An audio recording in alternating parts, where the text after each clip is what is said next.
మొన్నటి నుంచి చూస్తున్నాం. అది రాష్ట్రంలో ఏ నియోజకవర్గమో కాదు, స్వయాన ముఖ్యమంత్రి గారు ప్రాతినిధ్యం వహిస్తున్నటువంటి కొడంగల్ నియోజకవర్గం. ముఖ్యమంత్రి గారు ఇట్లా బేసేజాలకు ఎందుకు పోతున్నారు? అసలు ఇది చాలా చిన్న ఇష్యూ.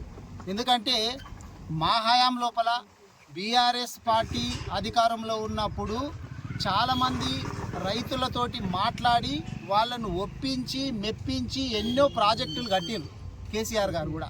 కానీ ఎక్కడ కూడా ఇట్లా రైతులు వచ్చి అధికారుల మీద దాడి చేసినటువంటి సందర్భాలు అయితే చూడలేము.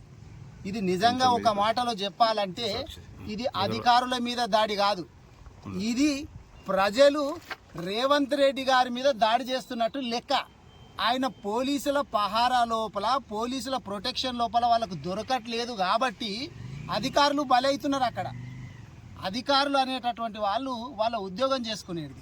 ఈయన ఏం చేయాలి? అసలు ఒక్కసారి ఆ నియోజకవర్గంలో ఉన్నటువంటి వాళ్ళు కలిసి మేము మాట్లాడి మా బాధ ఏదో చెప్పుకుంటామని పోతే కూడా వాళ్ళతోటి మాట్లాడడానికి సమయం ఇవ్వకుండా వాళ్ళని అరెస్ట్ చేసి వివిధ పోలీస్ స్టేషన్లో పెట్టింది మనం చూసినాం. ఒక్కసారి పిలిచి ఆయననే అక్కడికి పోవచ్చు, ఆయన సొంత నియోజకవర్గము, ముందు ఎమ్మెల్యే కదా, ఎమ్మెల్యే అయినాకనే ముఖ్యమంత్రి అవుతారు కదా, అక్కడికి పోవాలా. లేకపోతే ఆయన క్యాంప్ ఆఫీస్కో ఇంటికాడికో రైతులను పిలిచి మీ బాధ ఏంది చెప్పండి, అసలు మీకు ఏం కావాలా మాట్లాడితే అది ఈజీగా సంసిపోయేటటువంటి సమస్య.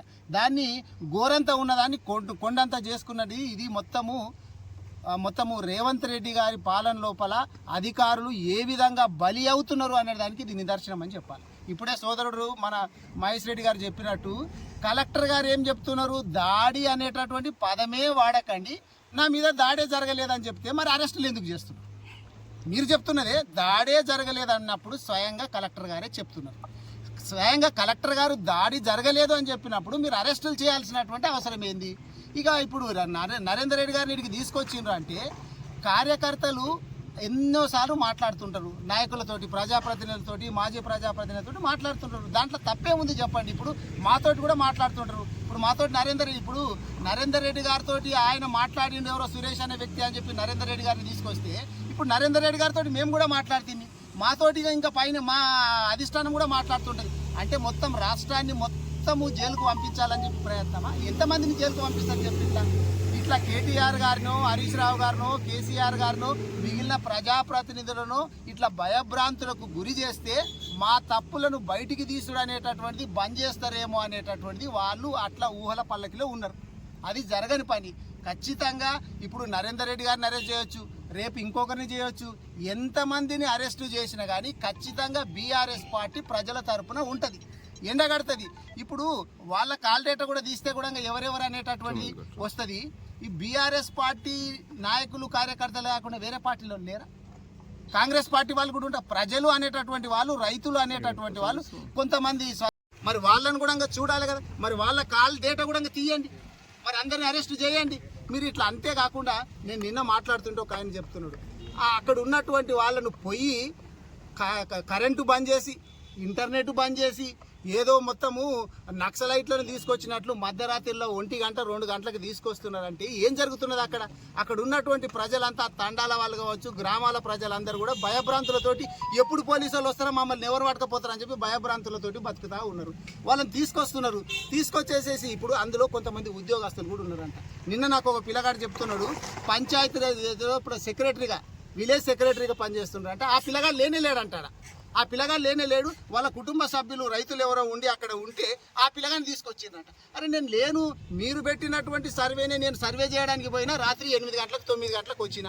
మా కుటుంబ సభ్యులు రైతులు అక్కడ ఉండి ఉంటారు, వాళ్ళ దాన్ని పెట్టి నన్ను తీసుకొస్తే ఎట్లా అని చెప్పి ఆ పిల్లగాడు ఏడుస్తున్నాడు. ఆ ఉద్యోగంకి ఏంది? కాబట్టి ఆలోచన చేయాలి ముఖ్యమంత్రి గారు. ఇప్పటికైనా కానీ భేషజాలకు పోకూడదు. రైతులను ఒప్పించి మీరు పరిశ్రమలకు బీఆర్ఎస్ పార్టీ వ్యతిరేకం కాదు, కానీ ఎటువంటి పరిశ్రమలకు వ్యతిరేకం అంటే అక్కడ పొల్యూషన్ వచ్చేటటువంటి పరిశ్రమలు పెట్టాలని అనుకుంటే మాత్రం 100% వ్యతిరేకం. పొల్యూషన్ లేనటువంటి పరిశ్రమలు పెట్టండి, ఉపాధి కల్పించండి. అదేగాక 19,000 ఎకరాలు సేకరించి పెట్టి ఉంది. ఎందుకు చెప్పు అక్కడ వదిలేసేసి ఇక్కడ వచ్చి కోడంగల్ లోపల వీళ్ళు ఇప్పుడు రైతులు భూముల మీదనే ఆధారపడి వాళ్ళ జీవితమే ఆ భూముల మీద ఉంది. మీలాగా రియల్ ఎస్టేట్ చేసేటోళ్ళు కాదు వాళ్ళంతా. రియల్ ఎస్టేట్ చేసి ఇప్పుడు 50 లక్షలకు కొని నెక్స్ట్ కోటి కమ్మేటోళ్ళు కాదు. వాళ్ళు దాంట్లో విత్తనం వేసుకొని కలిసి కోసి దాని మీద బతికేటటువంటి వాళ్ళు, వాళ్ళకి ఎంత అటాచ్మెంట్ ఉంటుంది చెప్పు భూమి మీద ఇప్పుడు భూమి పోతే వాళ్ళ బతికే పోయినట్లు ఆలోచన చేస్తారు. అటువంటి వాళ్ళని ఎంత సంజాయించాలి అసలు?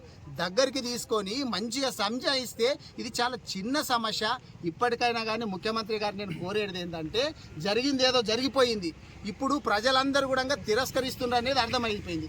ఎందుకంటే ఇప్పుడు కలెక్టర్ గారు 2 కిలోమీటర్ల దూరం లోపల లగచెర్ల గ్రామం లోపల గ్రామ సభ పెట్టినప్పుడు ఏంటంటే ప్రజలు ఎవ్వరు రాలేరంటే ఏమర్థం దాన్ని?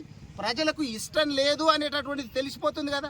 మరి అదే నివేదిక కలెక్టర్ కూడా రాసి పంపించేది ఉండే. గవర్నమెంట్ కూడా ఏం చేయాలంటే, అరే మనం గ్రామ సభ పెట్టినా ఇక్కడ ఎవరు కూడా రైతులు వస్తలేరు అంటే రైతులకు ఇష్టం లేదు అనేటటువంటిది అర్థం చేసుకొని నెక్స్ట్ ఏం చేయాలనేటటువంటిది ఆలోచన చేయాలా. అదే కాకుండా ఇప్పుడు అక్కడ ఉన్నటువంటి నిఘా వ్యవస్థ ఏం చేస్తుంది, పోలీసు వ్యవస్థ ఏం చేస్తుంది? పోలీసులు ఇట్లా ఇప్పుడు అంతకుముందే గతంలో 1 నెల క్రితమే అక్కడ ఉన్నటువంటి కాంగ్రెస్ మండలాధ్యక్షుడిని అక్కడ బంధించింది. మరి సంఘటనలు ఇవన్నీ జరుగుతుంటే కూడా నెక్స్ట్ ఏం జరుగుతుందో, ఎట్లా చేయాలా అనేటటువంటిది ఆలోచన లేకుండా ఎట్లా, ఇది నిజంగా చెప్పాలంటే ఇది గవర్నమెంట్ ఫెయిల్యూర్. రేవంత్